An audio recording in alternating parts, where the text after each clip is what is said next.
that sometimes not even the parents, because I mean, as teachers, we have to go through school, we have to be trained, we have to go through workshops to learn all the different, the different skills that we know today. So you could relate from the case, issues of parents' involvement. Exactly. Okay. Anybody else?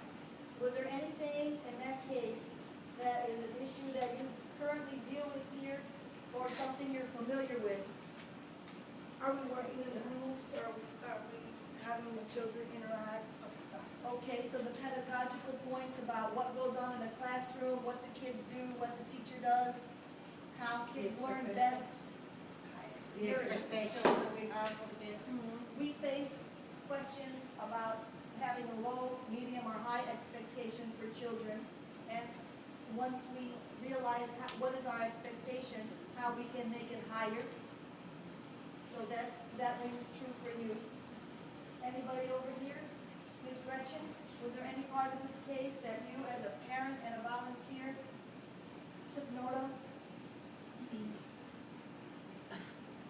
Well, I read it many times, and I had to look at a few of the words, but I'm pedagogical, so that was fun. I just feel like if there's no cooperation between the teacher, or no interaction, or no feeling between the teacher and the parent, it doesn't help the student. I'm coming from a long time ago. You all are more into modern things. But years and years ago, they did county, and I know they never do it now.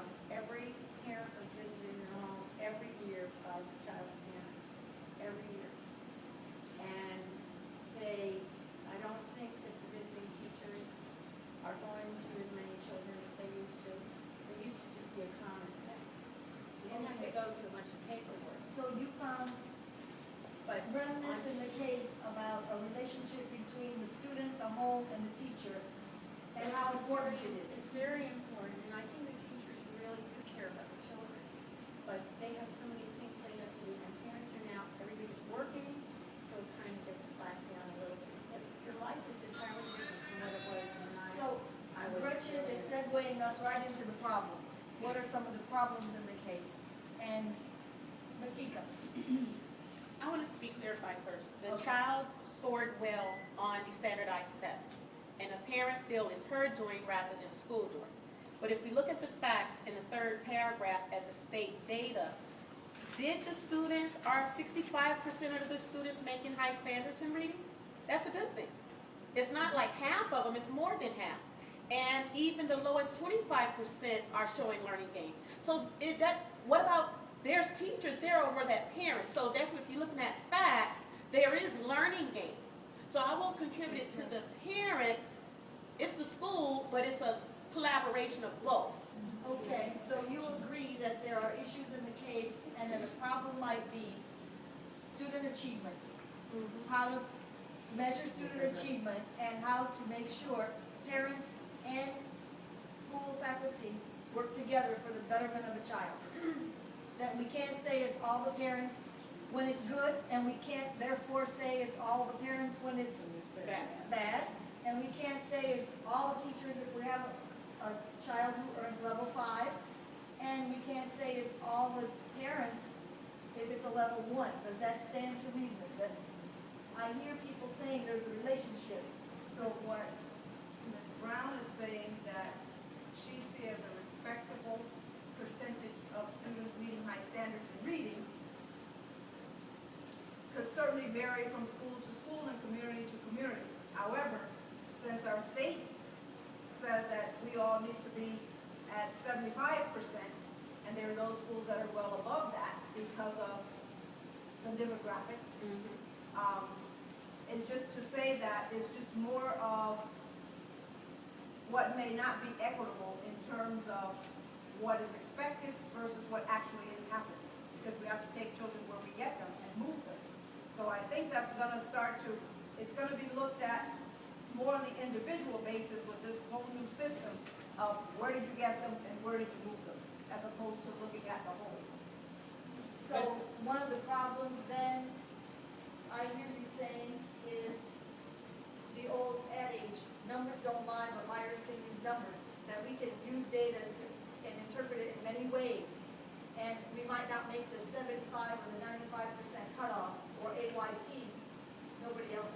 by the way, hardly, but nevertheless, there are learning gains. That's There's what you learning said. That's what you said. So there are many ways, it's a problem at times, many ways to measure learning, and there's not just one high-stakes test that measures everything. Reading anything? Okay. In your practice as a speech pathologist, how do data impact you or parent involvement? I don't have much parent involvement, but I usually try to, but I have a list, but putting high expectations on the kids as low kids, as the high kids, when something happens to the higher kids, the lower kids, make a cooperation, so. So you're into peer tutoring and you see a win-win for the low kid and the high kid. So that's a pedagogical thing, Gretchen, about what teachers do with kids to move them forward. Dr. Golden, what struck you? Any problems? Did any problems come out in the case for you? I was thinking of low expectations because with our reading program, we use accelerated reading software, and this year I started this SOAR, status of advanced readers, where certain students read a certain number of books and they get a status of advanced readers. PTA gave them things this year, but one teacher said, Dr. Golden, what are you doing? How do you expect these students to be status of advanced readers? They're not even reading on grade level. But that isn't very much the case, especially in some classes. But just because they're not reading on grade level, if they try to read better than where they are now, even if they don't become advanced readers, they will be further along than they were.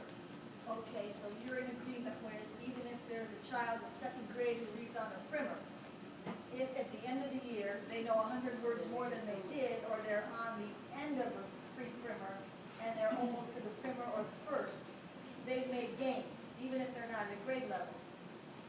So every child can move ahead, even though grade level equivalency may not be met. Everyone doesn't have to talk on the same day or walk on the same day, so the read is the same thing. Reading the same. May, if you don't, you could be, yes, I'm sorry. May I hear from my friends? Please. Bring them in, mate. I want to hear.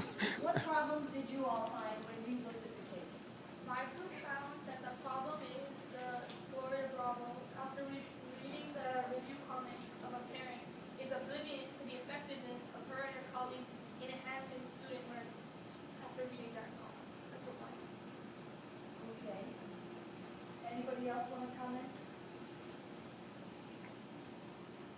Well, what I remember from my group is that it seems that this teacher is concerned about the qualifications of her colleagues. So I know that there are certain standards in the government for teachers, but the teacher that I had here at the school, she would say that a lot of it doesn't seem to really matter because even if you're qualified in a certain area, it doesn't necessarily mean that that's going to transfer to what you can teach the students. So it's like what the government says you have to be qualified in and what those particular areas can help you with in the classroom. It's not necessarily the same thing as that information. Okay, certainly then someone with 3 advanced degrees may not be as effective as someone with a bachelor's. Is that what you're saying? That it depends on how a teacher connects with children. Certainly the background knowledge and the degree credential should give you more experiences, but it's not necessarily the more degrees, the more results, or the better effectiveness. We do have experiences that can, probably we all have an experience that says that too. What about anyone from this table? Well, I'm in the same group as Ann, so we focused more on the fact that the teacher was questioning the professionalism at the school. And one of the areas that we explored was the term professionalism and what does it mean to be a professional? And that it's kind of like what Pam was saying, that it's not necessarily tied to the degrees that you hold, but how effective you are as a teacher. Okay, so we have issues about professionalism and effectiveness and who gets the job done with or without advanced degrees or endorsements. Edgar? As an ESC teacher, I see the scores, and yes, scores do matter. But now, after given an opportunity to work in a self-contained class, where half of my children do not participate in the FCAT. So So yes, academic is important, but then it goes back to to what it says here about that they learn best through conversation. So maybe in academics, I cannot bring them up to a 4 or 5, but there are other life skills that I could teach them to become a better person and not just focus on academics. And I saw a lot of that today as you came in and set up the technology, so congratulations. Good points. Mark? I just want to add, you're looking at a parent, wondering where to, I don't want to say cast the blame or throw the accolades, but I find in the 18 plus years that I've been teaching that the children who do the best also have the best supportive parents. And the letters I've gotten from parents at the end of the year telling me how wonderful I am and what a great job I've done also happen to be the same parents who are doing the homework every night, asking to come on the field trips with us and being supportive right there. So whether it's the parent or the teacher, when they truly do work together, and the parents who have praised me the most, I could have reversed it and said, you know what, you were right there for me day in and day out. So you see a huge correlation between supportive parents and academic achievement. So the teacher, the school, and the child working together. Well, I happen to disagree a little because I am also an ESC teacher who work with the kids that the parents don't get involved at all, period. But I have seen that when you try very hard, and like you say, you have high expectations for them, they give them to you. As soon as you let them know, hey, this is what you are capable of, and we are going to achieve it together, they try very hard and they do achieve it. So it's also the classroom setting. What do you want them to do? Okay? Are you prepared to do every week your lesson plans consciously so that you can target those students in the weekly basis? I think that most of it has to be in the classroom because we have to remember that most of the kids, we are the only ones who can teach them, even from changing the pampers or changing the underwear all the way to the ABCs. Because at home, like she said, now parents work. And they don't have time to see them do the homework. So homework may be meaningless for them if they don't have the support at home. But if you give them a solid base, they will not need help at home to do it. They can do it by themselves. Well, there's a lot of parents too that actually they're illiterate. So That's another if they're issue, yes. illiterate, how can they help their children? Okay, so one of the parts of this case is looking at assumptions, and you're hitting on an assumption. Do we assume that parents know how to help their children? All parents? Not all parents know. And not all parents No, do. not all parents have the patience to help their children. And look at the new series these days.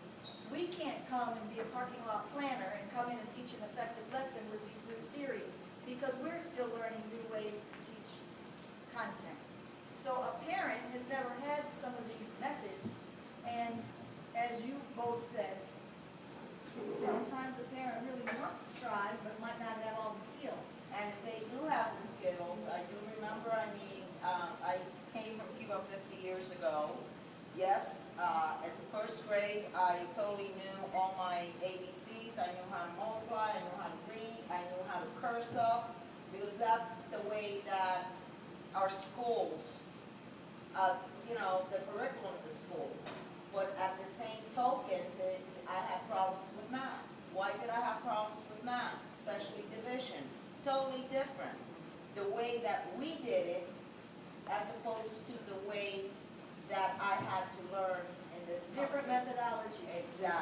Exactly. By the way, I'm curious to know, is there any teacher or any person in this room who thinks they have low expectations for learners?